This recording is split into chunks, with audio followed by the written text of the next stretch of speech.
তো ফরজে আইন জিহাদ কখন হয়, অর্থাৎ জিহাদ কোন অবস্থা কোন পরিস্থিতি দাঁড়ালে জিহাদ ফরজে আইন হয়, এই বিষয়টা তিনি স্পষ্টভাবে জানতে চেয়েছেন।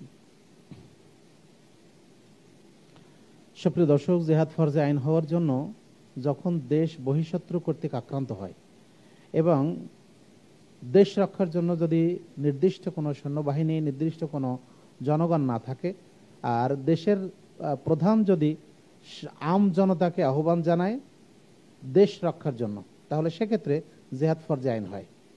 একইভাবে কোনো ব্যক্তির পরিবারে যদি ডাকাত আক্রমণ করে, সেক্ষেত্রে তার নিজেকে এবং তার জানমাল রক্ষা, তার পরিবার রক্ষা করার জন্য ওই ক্ষেত্রে লড়াই করাটা তার জন্য ফরজে আইন হয়।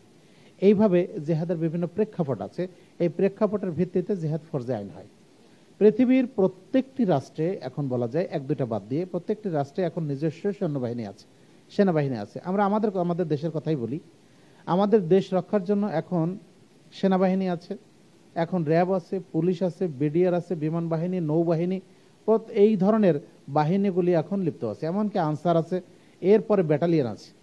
এই সমস্ত বাহিনীগুলি কিন্তু আমাদের দেশের শান্তি শৃঙ্খলা রক্ষা প্লাস আমাদের দেশের বহিঃশত্রু আক্রমণ থেকে রক্ষা করার জন্য তারা কিন্তু নিয়োজিত আছে। এবং আমাদের দেশের সরকার সে কিন্তু এই সমস্ত বাহিনীগুলিকে বছরের পর বছর তাদের টাকা পয়সা, তাদের সুযোগ সুবিধা সবকিছু দিয়েই তাদেরকে কিন্তু এখন পুষছে, তাদের প্রতিপালন করছে, তাদের যাবতীয় সবকিছু খরচ দেশ বহন করছে। এখন যদি দেশ বহিঃশত্রু কর্তৃক আক্রান্ত হয়, তাহলে এই সমস্ত বাহিনীগুলি আগে তারা প্রতিরোধের চেষ্টা করবে। যদি তারা যদি অপারগ হয়ে যায়, তাহলে দেশের সরকার যদি আম জনতার কাছে অর্থাৎ সর্বসাধারণের কাছে আহ্বান জানায় যে তোমাদের যার যা আছে তাই নিয়ে এখন শত্রুর মোকাবেলায় ঝাঁপিয়ে পড়ো, তাহলে সেক্ষেত্রে আম জনতার উপরে জেহাদটা ফরজে আইন হবে।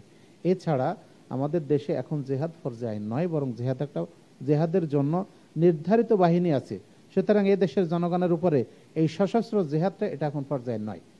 বরং যদি এ ধরনের কোনো প্রেক্ষাপট আসে, কোনো এ ধরনের পরিস্থিতি তৈরি হয়, তখন দেশের প্রধান সে আহ্বান জানালে তখন আমাদের উপর জিহাদ ফরজে আইন হবে।